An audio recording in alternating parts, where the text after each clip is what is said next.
कम समय में अधिक पैसे कमाने की चाह नशे का व्यसन रिश्तों को तार तार कर देता है। इस बात का उदाहरण एक बार फिर बालाघाट जिले के किरनापुर थाना अंतर्गत सिवनी खुर्द गांव में दिखाई दिया, जब एक पोते ने अपनी 90 वर्षीय दादी की हत्या कर दी। दरअसल पुलिस ने इस पूरे मामले का खुलासा किया और जानकारी दी कि कैसे थोड़े से पैसे और कुछ जेवर के लिए एक पोते ने अपनी दादी की हत्या कर दी। दरअसल किरनापुर थाना अंतर्गत सिवनी खुर्द गांव में 7 मार्च 2025 को 90 वर्षीय बुजुर्ग महिला सुभद्राबाई नागेश्वर की संदिग्ध परिस्थिति में मृत्यु हो चुकी थी। सूचना मिलने पर पुलिस फॉरेंसिक टीम तत्काल घटनास्थल पर पहुंची, शव का निरीक्षण किया। मृतिका के मुंह और नाक से खून निकल रहा था। परिजनों ने बताया कि मृतिका के पहने हुए जेवर चांदी की हसली, एक तरह का चांदी का एक आभूषण होता है जो काफ़ी महंगा मिलता है वर्तमान समय के हिसाब से, और उनके पास रखे हुए 12,000 रुपये गायब है। मृतिका के शव का पीएम कराया गया। पाया गया कि मृतिका की मृत्यु दम घुटने से हुई है। फिर क्या था, पुलिस ने आगे की जांच शुरू की। वरिष्ठ अधिकारियों का मार्गदर्शन मिला। बालाघाट पुलिस अधीक्षक नगेंद्र सिंह ने अज्ञात आरोपी के खिलाफ हत्या का प्रकरण दर्ज करवाकर जांच शुरू की, तो उनके आदेश पर अतिरिक्त पुलिस अधीक्षक बालाघाट विजय डाबर, अतिरिक्त पुलिस अधीक्षक बैहर केएल बंजारे और वर्तमान समय में ट्रेनी आईपीएस अधिकारी एसडीओपी लांजी ओम प्रकाश साहब ने अपनी टीम गठित की और इस मामले की पूरी जांच शुरू की। तो फिर क्या था, मामले की पोल खुलते देरी नहीं लगी।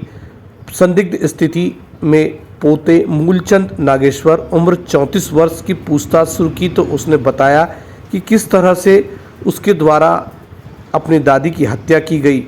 चलिए जानते हैं क्या था पूरा मामला। आरोपी मूलचंद ने पूछताछ के दौरान इस बात को स्वीकार किया कि हाँ, उसने ही अपनी दादी सुभद्राबाई की हत्या की है। दरअसल 3 मार्च 2025 को सुभद्राबाई के एक और पोते आयुष हैदराबाद से काम से लौटा, तो उसने अपनी दादी को 12,000 रुपये नकद दे दिया। इसको आरोपी मूलचंद ने देख लिया था। उसने सोचा कि क्यों ना इन पैसों की चोरी कर ली जाए। रात के अंधेरे में सुभद्राबाई खटिया पर लेटी हुई थी और इस दौरान आरोपी मूलचंद ने पैसे चुराने के उद्देश्य से जिस स्थान पर पैसे रखे थे वहां से पैसे निकालने की कोशिश की। इस बीच दादी जग गई, चिल्लाने लगी। आरोपी ने उसके मुंह को दबाया, नाक को दबाया। इस दौरान दादी की मृत्यु हो गई।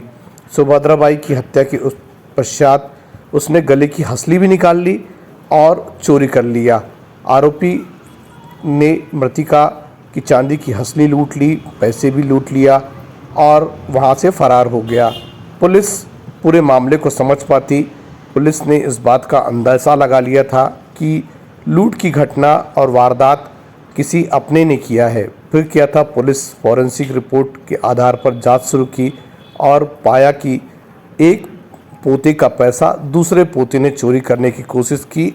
इस मामले में दादी की हत्या हो गई। आरोपी मूलचंद को पुलिस ने गिरफ्तार कर लिया और माननीय न्यायालय में पेश कर अभिरक्षा में भेज दिया है। इस पूरी सफलता पर किरनापुर निरीक्षक अशोक, उप निरीक्षक अमित अग्रवाल, सहायक उप निरीक्षक रमेश माहुले, आरक्षक कैलाश मेश्राम, विष्णु राघवेंद्र टेकाम, अरविंद जाटव और विवेक तिवारी की सराहनीय भूमिका रही।